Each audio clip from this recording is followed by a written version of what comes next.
Finally আপনাদের সাথে কিছু কথা বলতে চাই। আমি আসলে কখনোই চাই নাই যে যে মানুষটা পৃথিবী থেকে চলে গেছে সেই মানুষটাকে নিয়ে খুব বেশি বড় কোনো কনভারসেশন আপনাদের সাথে করতে। আমার ওয়াইফ ইকরা, ওই যেহেতু পৃথিবীতে নাই, ওরে নিয়ে এত ক্লিয়ারিফিকেশন, ওকে নিয়ে এত কনভারসেশন আমার কাছে মনে হয়েছে যে দরকার নাই। আমি বরাবরই আমার সংসারের ব্যাপার, আমার ঘরের ব্যাপার আমি ঘরে রাখতে পছন্দ করি। সেই জায়গা থেকে ওর মৃত্যুটা এমনিতেই আমাকে যে ট্রমা দিছে, ওর মৃত্যুটা আমাকে আসলে মানে পাথরই বানায় ফেলছে একরকম। এগুলো নিয়ে আমি আসলে কথা বলতে চাই নাই, কিন্তু আমার কাছে মনে হয় যে আপনারা গল্পের একটা পাতা পড়েই পুরো গল্পটাকে জাজ করতেছেন, একটা পৃষ্ঠা পড়েই পুরো গল্পটা সম্পর্কে আপনারা আপনাদের মনের মতো করে যা খুশি বলতেছেন। আপনার এক পাশ পড়ে আরেক পাশ পড়বেন, এটা তো হয় না, তাই না? আর আমি আসলে কোনো কিছু প্রপারলি গুছায় বলার মতো স্টেটে নাই, পরিস্থিতিতে নাই। আপনাদেরকে আমি কয়েকটা কোয়েশ্চেন অ্যান্সার দেওয়ার জন্য আসলে ভিডিওটা করতেছি, যে প্রশ্নের উত্তরগুলি আপনাদের কিছুটা হলেও কনফিউশন দূর করবে। শেষ প্রশ্নটা থেকেই আসি আপনাদের। আমি এই ভিডিওতে সবকিছু ক্লিয়ার করবো, এভরিথিং। আমি আপনাদের প্রত্যেকটা প্রশ্নেরই উত্তর দেওয়ার চেষ্টা করব। তো আপনাদের শেষ প্রশ্নটা ছিল যে যে মানুষটা একটা মানুষকে ভালোবাসার প্রমাণ দিতে যে আত্মহত্যা করে চলে গেল, মরে গেল, আমি ওই মানুষটা শেষবারের মতো মুখটাও দেখতে আসলাম না। এই যে আপনাদের প্রশ্নটা, আচ্ছা আপনারা কি আমার দেশে আসার মতো পরিস্থিতি রাখছেন? হ্যাঁ, আমি দেশে আসা মাত্রই আমার উপর মব সৃষ্টি হবে, আমি দেশে আসার মাত্রই আপনারা আমাকে টাইনা ছিঁড়ে ফেলবেন। আমার ফোনে এত এত এত থ্রেটস আমি আপনাদেরকে বলে বুঝাইতে পারবো না। আমার কাছে এমন ইনফরমেশন আসছে যে এয়ারপোর্টের বাইরে লোক রেডি করা আছে, আমি যাওয়া মাত্রই they will gonna hit me, they will gonna kill me. Police ধরে নিয়ে গেলে ওকে, আমি সেটা আইনিভাবে ফেস করবো, কিন্তু এখন যদি আমিও মারা যাই, আমিও রিজিকের মার কাছে চলে যাই, রিজিকের কি হবে? আপনারা কি চান যে রিজিক তার বাবাকেও হারান? এই ছেলেটার কি দোষ? এই ছেলেটা বড় হবে না? ও কিভাবে বাঁচবে? মায়ের অভাব কেউ পূরণ করতে পারে না। যে মানুষটা বাইচা আছে, ওই বাপের অভাব কিভাবে পূরণ হবে? তাইলে মাও থাকবে না, বাপও থাকবে না? আপনারা এটা চান? আমার ইকরার শেষ মুখটা আপনারা আমাকে দেখতে দেন নাই। আমার ইকরার শেষ মুখটা ইকরার পরিবার আমাকে দেখতে দেয়নি। 16 বছর সংসার করছি, 16 বছর একটা শত্রুর সাথেও যদি কেউ এক ছাদের নিচে থাকে, সে মারা গেলে তার চেহারাটা দেখার জন্য ছটফট করে মানুষ। আর আমার বউ ছিল, আমি ভালোবাসা তার বিয়ে করছি, ওই মানুষটা মারা গেছে, তার শেষবারের মতো তার চেহারাটা আমি দেখবো না?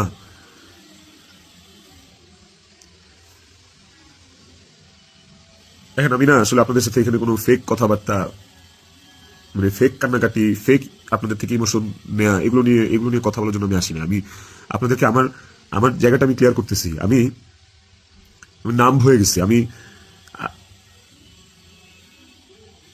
আমারও মনে হয় যে আমি যে কোনো সময় কোনো একটা দুর্ঘটনা ঘটায় ফেলতে পারি, বাট ওই মুহূর্তে যখন রিজিকের ফেসটা আমার চোখের সামনে আসে না,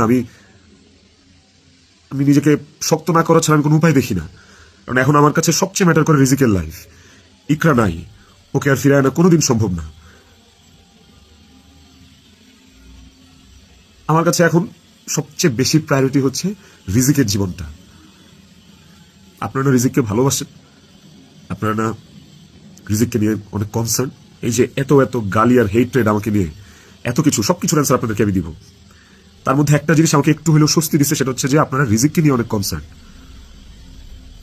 তাহলে রিজিক তার বাবা হারাইলে আপনারা খুশি হবেন? আপনাদেরকে আরেকটা কথা বলবো, সেটা হচ্ছে যে আপনারা অনেকেই বলতেছেন যে এদিকে বউ মারা গেছে অথচ আমি আসতেছি না, নেপাল থেকে আসতে কয় ঘন্টা লাগে, নেপাল কি মঙ্গল গ্রহে নাকি, অনেক অনেক কথা বলতেছে। কন্টেন্ট ক্রিয়েটাররা ভিডিও বানাইতেছে যে নেপাল থেকে আসলে 1 ঘন্টা লাগে, এই লাগে সেই লাগে। ভাই আমি নেপালে 18 বার আসছি, আমি জানি নেপাল থেকে যেতে কতক্ষণ লাগে। কিন্তু নেপাল থেকে বাই রোডে বাংলাদেশে যাওয়ার কোনো সুযোগ নাই। ইন্ডিয়া হয়ে বাই রোড যাওয়া যায়, সেটা লুকায় টুকায় যাওয়া যায়, অথবা ইন্ডিয়ার ভিসা থাকা লাগে। কিন্তু যেদিনের ঘটনা সেদিন আমি এমন কোনো চেষ্টা বা প্রয়াস বাদ রাখি নাই যে নেপাল থেকে বাংলাদেশে যেন আসা যায়। সেটা বাংলাদেশ নেপাল ডিরেক্ট ফ্লাইট হোক, ছিল না। ট্রানজিট ফ্লাইট ছিল না, একটা ট্রানজিট ফ্লাইট ছিল, ওইটার টাইম আর ওইটাতে আসলে আমাকে পরের দিনে আসতে হইতো। তারপর আমি বিজনেস ক্লাস ট্রাই করছি, যে কোনো ট্রানজিট ফ্লাইটে বা নেপালের ফ্লাইটে কোনো বিজনেস ক্লাস আছে কিনা। আমি অনেকভাবে চেষ্টা করছি যে সামহাও বাংলাদেশে আমি ঢুকতে পারি কিনা। বাট ওই দিন যেদিনের ঘটনা, ওই দিন আমি কোনোভাবেই টিকিট ম্যানেজ করতে পারিনি। এটা হচ্ছে যেদিনের ঘটনা, সেদিনের কথা বললাম। আর এরপরের দিন আপনারা যে বলতেছেন যে শেষ দেখাটাও দেখলাম না, আসলাম না, এই না সেই না, আমি টিকিট কাটছিলাম। কারণ ওই টিকিটটা ছাড়া অন্য কোনো টিকিটে আসলেও আমাকে দেরি করে আসতে হইতো। সো সবচেয়ে ফাস্টেস্ট টিকিট ছিল এটাই, বাংলাদেশ বিমানের Kathmandu to Dhaka, excuse me, Bangladesh বিমানের কাঠমান্ডু টু ঢাকা। দেখেন এখানে লেখা আছে 1 মার্চ, এই যে 1 মার্চ। আমি টিকিট কেটে ইমিগ্রেশন পার করেও চলে আসছি। তারপরে যেটা হয়েছে, আমার কাছে ইনফরমেশন আসছে যে এয়ারপোর্টে এভরিথিং ওয়াজ রেডি। আমি ঢোকা মাত্রই আমাকে হিট করবে বা আমাকে পুলিশের হাতে পড়ার আগেই আমাকে যা করার করবে। তো ওই অবস্থায় তো আমি দেশে ঢুকবো না। এবং এর সাথে শুধু আমার কাছের মানুষজনই যে জড়িত তা না, আর অনেক মানুষজন জড়িত। আমি পুরোটা না বলি, কাউকে ছোট করতে চাই না বা কাউকে আমি এখনই দোষ দিতে চাই না। তো আমি যখন বুঝতে পারলাম যে আমি দেশে আসা মাত্রই আমার উপর অ্যাটাক হবে এবং এটা হিতের বিপরীত হবে, এবং এখন মব হলে যেটা হয় যে পুলিশ আসলে অনেক সময় নিরুপায় হয়ে যায় সিচুয়েশনে, ওই জিনিসটা অ্যাভয়েড করার জন্য যে আমার কিছু হইলে এখন আমার ছেলের কী হবে, আমার ছেলে তো আমার পথ চেয়ে বসে আছে, ওই ব্যাপারটা যখন আমি জানতে পারি, ক্লিয়ারিফাই হই, তখন আমি ইমিগ্রেশন ক্রস করার পরেও আমি অফলোড হই। দেখেন এখানে রিজেক্টেড লেখা আছে, অফলোড হওয়ার। তো এই ছিল রিজন। আর যারা বলতে চাচ্ছেন যে আমি আসি নাই, আমার আসার ইচ্ছা নাই, দেখার ইচ্ছা নাই, খুবই বুলশিট কথা এবং ভুল কথা। আমার বউ মারা গেছে, যার সাথে আমি 16 বছর কাটাইছি, যারা আমি ভালোবেসে বিয়ে করছি, যাকে আমি ভালোবাসছি, তার শেষ মুখটা আমি দেখতে আসবো না, এটা শুনতে পাইলেও বা এটা শোনার পরও আসলে আমার কলিজাটা কাঁপা ওঠে, আমার ছটফট করে। আমি যখন আপনাদের রিলস দেখি, আমি যখন আপনাদের ভিডিও দেখি যে কবরে শোয়ানো হচ্ছে, কবর খোঁড়া হচ্ছে, লাশের গাড়ি যাচ্ছে, ভাই আমি ঠিক থাকতে পারি না। আমার ভেতরটা যে কেমন ছটফট করে আমি আপনাদেরকে এটা বুঝাইতে পারবো না। এটা বোঝানোর সাধ্য কারণে যার যায় সে বুঝে, বিশ্বাস করেন, যার যায় একমাত্র সে বুঝে, আর কেউ না। আপনাদের অনেক বড় একটা প্রশ্ন, অনেক বড় একটা জানতে চাওয়া যে ইকরার সাথে আমার এমন কি কথা হইল যে ইকরা সুইসাইড করতে বাধ্য হয়েছে। ইকরার সাথে আমার ভিডিও কল ইকরা এমন কি দেখলো যে ইকরা আত্মহত্যা করলো। তো নেপালে আসার পর থেকে সমস্ত কনভারসেশন ইকরার সাথে আমার শেষ পর্যন্ত আমি আপনাদেরকে প্রোভাইড করবো। কমেন্ট সেকশন আপনারা দেখবেন, দেখলে আপনারা বুঝতে পারবেন যে আসলে কি ঘটছে বিষয়টা। আরেকটা যে বিষয় সেটা হচ্ছে যে কিছু স্ক্রিনশট ঘুরে বেড়াচ্ছে ফেসবুকে, সোশ্যাল মিডিয়াতে, যে ওখানে লেখা আমি ইকরাকে বলতেছি আমি ওকে ডিভোর্স দিয়ে তিথিকে বিয়ে করবো, আপনারা ভাবতেছেন এই জন্য ইকরা সুইসাইড করছে। আপনাদেরকে বলতে চাই স্ক্রিনশটটা পুরোটাই ফেক। কারণ হচ্ছে আমি কোনোদিন ইকরার সাথে বাংলায় কনভারসেশন করি নাই, কোনো চ্যাটিংয়ে ওর সাথে আমার কোনোদিন কোনো বাংলায় এরকমভাবে বাংলা লেখায় ওর সাথে আমার কোনোদিন কোনো কনভারসেশন হয়নি। ইকরার সাথে আমি সবসময় বাংলা আর ইংলিশ মিক্স কনভারসেশন করছি। বাংলা আর ইংলিশ মিক্স বলতে বাংলিশ ভাষায় আর কি, বাংলাটাকে ইংলিশে লিখে ওর সাথে কনভারসেশন করছি। তো ওই স্ক্রিনশটটা দেখে আপনারা ভুল বুঝছেন না, মিসজাজ করেন না, ওটা একটা ভুয়া এবং ফেক স্ক্রিনশট। আমাকে ফাঁসানোর জন্য আসলে এই স্ক্রিনশটগুলো বানানো, কে বা কারা বানাইছে আই হ্যাভ নো আইডিয়া। তো টক্সিসিটি একটা বিষয়, আমাদের রিলেশনশিপটা অনেক আগে থেকেই টক্সিক ছিল, অনেক আগে থেকে টক্সিক ছিল। তিথির সাথে পরিচয় হওয়ার আগে থেকেও টক্সিক ছিল, অ্যান্ড ও অনেক আগে থেকে আমার কাছে ডিভোর্স চাইতো, কিন্তু আমি কোনোদিনই ওকে ডিভোর্স দিতে চাইনি, তালাক দিতে চাইনি। আমার একটাই কথা ছিল যে আমি সংসার করব, কারণ আমি নিজেই একটা ব্রোকেন ফ্যামিলি থেকে বড় হওয়া ছেলে। আমি যখন ক্লাস 5 বা 6 পড়ি তখন আমার বাবা মার মধ্যে ডিভোর্স আর সেপারেশন হয়। আমি খুব ভালো করে ফিল করছি, আমি নিজে ফিল করছি যে একটা ব্রোকেন ফ্যামিলিতে একটা সন্তান কোন ধরনের ইনকনভিনিয়েন্স, কত ধরনের সমস্যা ফেস করে, তার মেন্টাল স্টেট কেমন হয়। আমি কোনোদিনই চাইনি রিজিক এই সাতটা পাক। আমি কোনোদিন চাইনি যে রিজিক ব্রোকেন ফ্যামিলির বাচ্চা হোক, বেবি হোক, বা ও আমি যে কষ্টটা ফিল করছি আমার লাইফে, এই কষ্টটা সেম কষ্টটা রিজিক ফিল করবে, আমি কোনোদিনই চাইনি। এই কারণে আমি অলওয়েজ আমার মধ্যে ট্রমাটা ছিল যে মানে ব্রোকেন ফ্যামিলির কনসিকুয়েন্সেস কি। আমি কোনোদিন ওর কাছে বলি নাই যে আমি ওকে ডিভোর্স দেবো, আমি ডিভোর্স দিতে চাই। আমি অলওয়েজ ওর সাথে সংসারই করতে চাইছি। তো স্ক্রিনশট দিব, আপনারা দেখতে পাবেন। ইকরা শুরু থেকেই, আমাদের সম্পর্কের শুরু থেকেই অনেক সন্দেহপ্রবণ ছিল। আর এই সন্দেহ প্রবণতার কারণে আসলে আমাদের সম্পর্কটা বেশ টক্সিক হয়ে গেছিল। আর এই টক্সিসিটির মধ্যেও আমরা আসলে সংসারটা চালায় যাচ্ছিলাম। এই যে মানুষটা চলে গেল আমাদেরকে রেখে, এই যে মানুষটা মারা গেল, আমার সহধর্মিনী, ওরে নিয়ে আসলে আমার কতটুকু বলা উচিত আমি আসলে জানি না, কিন্তু সময় চলে আসছে, অনেক কিছু আপনাদেরকে আসলে জানানো উচিত, আপনাদেরকে জানাইতে হবে আমার, কারণ আপনারা একতরফা ভেবে যাচ্ছেন বিষয়টাকে। ওর কিছু বদভ্যাস ছিল, ওর জেনুইন কিছু বদভ্যাস ছিল যেগুলো আসলে ওকে আরও ক্রেজি করে ফেলছে, যেগুলো ওকে আরও মানে এমনি তো বাইরের মানুষ থেকে ট্রিগার্ড হইতো, ওই জিনিসগুলো ওকে আরও পেয়ে বসতো আর কি। এই বিষয়গুলো আসলে আমি জাস্ট মুখের কথা বলতেছি না, আমার কাছে প্রমাণ আছে। ইভেন আমি আপনাদেরকে এগুলো সব শেয়ার করব পরের ভিডিওতে with documents and all. Iqra triggered হয়েছে, কিন্তু সেটা আমি করি নাই। ইকরা ট্রিগার্ড হয়েছে আমারই কিছু ভাই ব্রাদার, কিছু কাছের মানুষ যারা ওর আমার দুজনেরই কমন সার্কেল, যাদের সাথে ইকরার আমি দুজনই খুব ইন্টিমেট ছিলাম। ওরা ডে বাই ডে ওকে ট্রিগার করে করে আজকে এই জায়গায় নিয়ে আসছিল। এবং এই মানুষগুলা তো থার্ড পার্সন আমার জীবনে। একটা সংসার তখনই টক্সিক হয় যখন বাইরের মানুষরা ওই সংসারের মধ্যে ইনভলভ হওয়া শুরু করে, বাইরের মানুষগুলো ওই সংসারে হাজবেন্ডকে বা ওয়াইফকে ট্রিগার করা শুরু করে। এই মানুষগুলোর সম্পর্কে আমি পরে অন্য একটা ভিডিওতে হয়তো বলবো, বা এই মানুষগুলোর সম্পর্কে ওরা যারা নিজেদেরকে কাকরাইল মসজিদের ইমাম সাহেব মনে করে আমার সংসারে ইন্টারফেয়ার করছে, তাদেরকে নিয়ে পরে কথা বলবো উইথ প্রুফ। কিন্তু এখন আসলে আমি এইসব বিষয়ে বা অন্য কাউকে এক্সপোজ রিভিল করার মতো আসলেই মেন্টাল পরিস্থিতিতে নাই। আমি কতটুকু গুছায় কথা বলতে পারতেছি আমি সেটাও জানি না, কিন্তু আমি ইকরাকে সুইসাইড করতে ট্রিগার করি নাই, শি ওয়াজ ট্রিগার্ড। এবং এই বিষয়টা আপনারা, আমি যে স্ক্রিনশটগুলো প্রোভাইড করবো ওই স্ক্রিনশটগুলো দেখলে আপনারা বুঝবেন, যেখানে একটিবারের জন্য আমি ওকে কোথাও বলি নাই যে আমি ওর সাথে থাকবো না। আর আমার পুরো কনভারসেশনে আমি কখনো ওকে গালিগালাজ করি নাই, আপনারা সেটা পাবেন না। বরং ও আমাকে অনেক গালিগালাজ করছে, অনেক উল্টাপাল্টা কথা বলছে, অনেক থ্রেট দিচ্ছে, অনেক কিছু করছে। তো আমি ট্রিগার করি নাই, আমি অন্তত চাই নাই যে ও সুইসাইড করুক। আমার কাছে ইকরা শুধু আমার ওয়াইফ ছিল না, আমার কাছে এত টক্সিসিটির পরে এসেও ইকরা আমার কাছে আমার সন্তানের মা ছিল। এটা আমার কাছে অনেক বড় একটা ব্যাপার ছিল।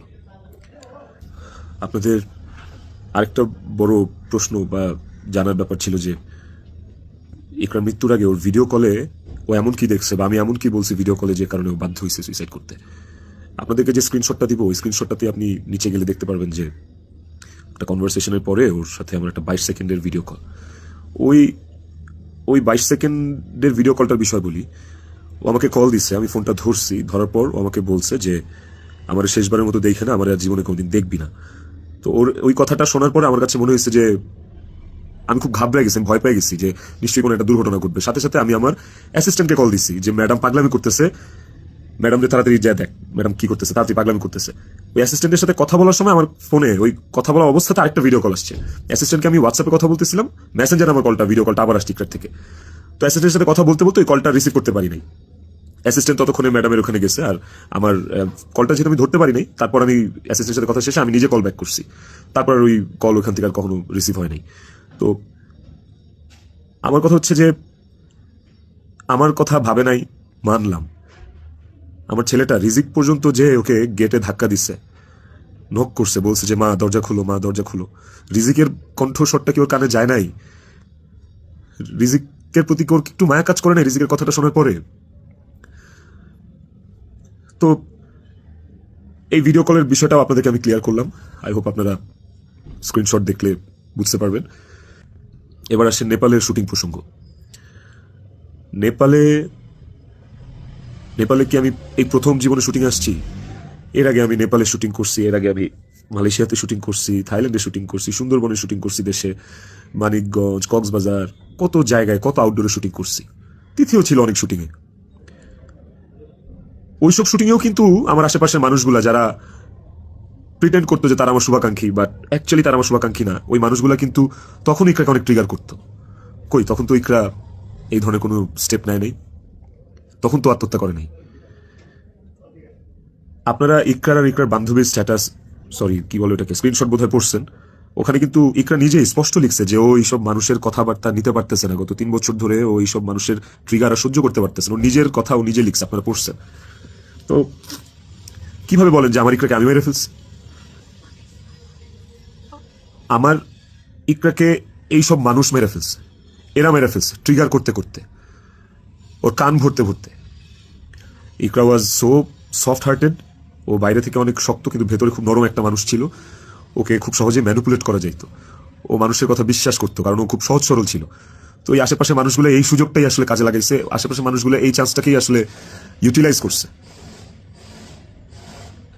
আপনারা অনেকেই বলতেছেন যে বউ ডিপ্রেশনে আছে আর জামাই নেপালে গার্লফ্রেন্ডের নিয়ে ফুর্তি করতেছে, বার্থডে উদযাপন করতে গেছে, এই ধরনের কথাবার্তা আপনারা অনেক বলতেছেন। দেখেন, এই নেপালে শুটিংয়ের আসার কিছুদিন আগে আমার নিজেরও বার্থডে ছিল। আমার বউ সুন্দর করে আমাকে সারপ্রাইজ দিচ্ছে, আমার ছেলে নিজের হাতে সাজাইছে, বাসায় আমার বার্থডে সেলিব্রেট করছে। তাইলে কি আমার বউ ডিপ্রেশনে ছিল?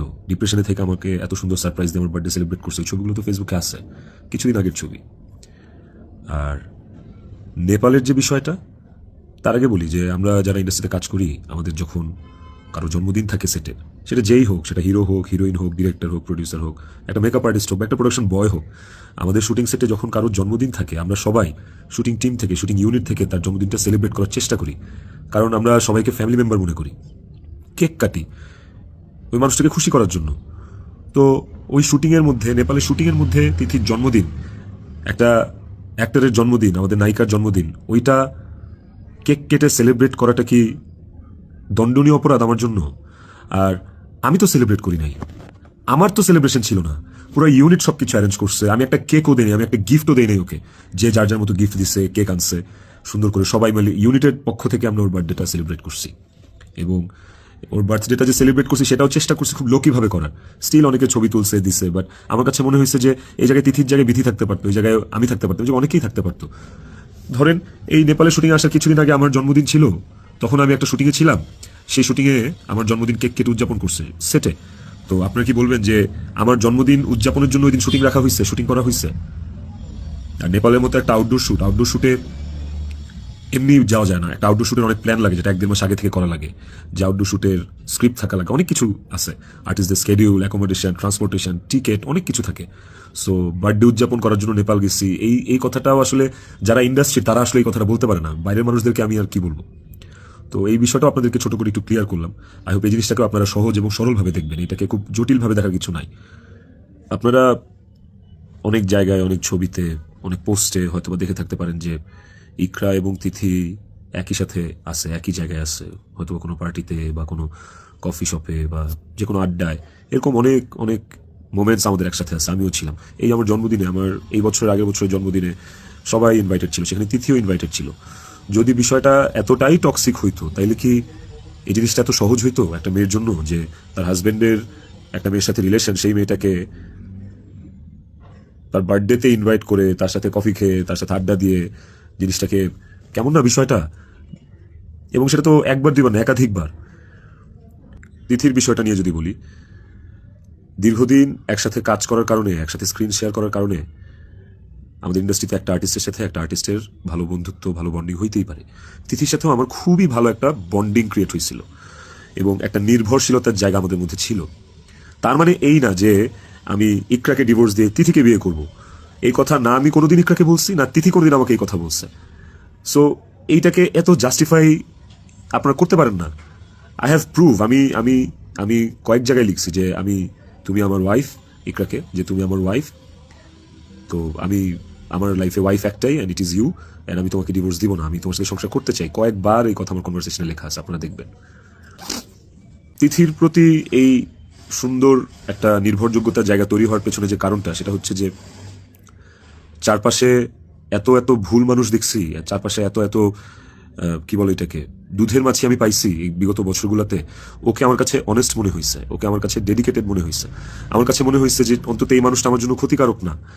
তো যখন আপনি আপনার সারাউন্ডিংসে এরকম একটা মানুষ পাবেন, যে মানুষটা আপনার জন্য ক্ষতিকারক না, ডেডিকেটেড, এবং যার সাথে আপনার মেন্টালিটি ম্যাচ করে, ওই মানুষটা সাথে আপনার ভালো বন্ডিং হওয়াটা খুব স্বাভাবিক।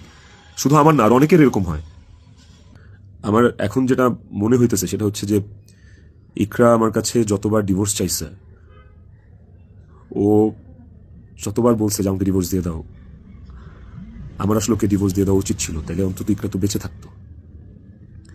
একটা টক্সিক সম্পর্ক ধৈরা বাইন্ধা টাইনা হেঁচড়া টিকায় রাখার থেকে আসলে ওই সম্পর্কটা না থাকাই ভালো। অন্তত মানুষগুলো তো জীবিত থাকতো। দেখেন, ইকরা মারা গেছে, ইকরা একা মারা যায়নি, ইকরার সাথে আমাকে নিয়ে গেছে। আমি আমি এখন একটা জিন্দা লাশ। পৃথিবীতে পৃথিবীতে সবচেয়ে বড় শাস্তি কি হইতে পারে? আমি যদি ফাঁসিতেও ঝুলি, ওটা আমার কাছে কোনো পানিশমেন্ট না, শাস্তি না। আমাকে যদি আপনারা মব করে মাইরাও ফেলেন, সেটাও আমার জন্য শাস্তি না। আমি আমার শাস্তি পায়ে গেছি। এবং এই যে জিন্দা লাশ হয়ে বেঁচে থাকাটা, এটা আমাকে সারা জীবন বয়ে বেড়াইতে হবে। ওর অভাব আমার সারা জীবন ফিল করতে হবে।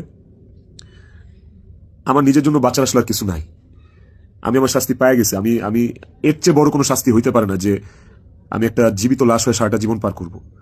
বিশ্বাস করেন, আমার দম বন্ধ হয়ে আসে, আমার নিঃশ্বাস বন্ধ হয়ে আসে। আমি আমি আমি 5 মিনিট পর পর আমি উন্মাদ হয়ে যাইতেছি। বাট ইভেন আমি আমি সুইসাইড করার অনেক চিন্তা ভাবনা করতেছিলাম। বারবার মনে হচ্ছিল যে আমি ইকরার কাছে চলে যাই, ইকরা আমাকে ডাকতেছে। কিন্তু যখনই রিজিকের চেহারাটা চোখের সামনে ভাইসা ওঠে না, ওই মুহূর্তে আসলে আর আর কিছু মাথায় কাজ করে না। মনে হয় যে না না না না, আমি এর করতে পারবো না, রিজিকের জন্য আমার বাঁচতে হবে। আপনারা প্লিজ প্লিজ রিজিকের জন্য হইলেও আমারে বাঁচতে দেন, আমার দেশে আসতে দেন প্লিজ। আপনারা যদি রিজিককে ভালোবাসেন, আমাকে একটা সুযোগ দেন রিজিকের যোগ্য পিতা হয়ে দেখানোর। আমি ওকে একটা সুন্দর জীবন দিতে চাই। আমি ওর মায়ের অভাব পূরণ করতে পারবো না, কিন্তু আমি ওকে আমার বাবার ভালোবাসা থেকে, আমি ওর বাবার ভালোবাসা থেকে বঞ্চিত করতে পারবো না। আমি চাই না, আমি ওকে ওকে একটা আদর্শ বাবা হয়ে দেখাইতে চাই। আমার সন্তানটা আমার সাথে খুব কানেক্টেড। যারা আমার কলিগ, তারা দেখছে, তারা জানে যে আমার ছেলেটা আমার জন্য কি পরিমাণ ক্রেজি, পাগল। আমাকে আমার ছেলের কাছে যাইতে দেন আপনারা প্লিজ। ও আমার জন্য অপেক্ষা করতেছে। ওকে ওকে আমি মানুষের মতো মানুষ করতে চাই। ওকে আমি পৃথিবীতে সুখের একটা জীবন দিতে চাই প্লিজ। আইনের প্রতি আমার শ্রদ্ধা আছে। আমি দেশে আসলে আইন আমাকে যে শাস্তি দিবে, আইন যে সিদ্ধান্ত নিবে, আমি সেই সিদ্ধান্তের সাথে একমত থাকবো। আমার তাতে কোনো আপত্তি নাই। আমি আইনিভাবে এই জিনিসটা ফেস করবো, আমার কোনো আপত্তি নাই। কিন্তু প্লিজ আমাকে রিজিকের থেকে দূরে সরান না আপনারা। এতটুকু আপনাদের কাছে অনুরোধ করে বলতেছি, হাত জোর করে বলতেছি, প্লিজ।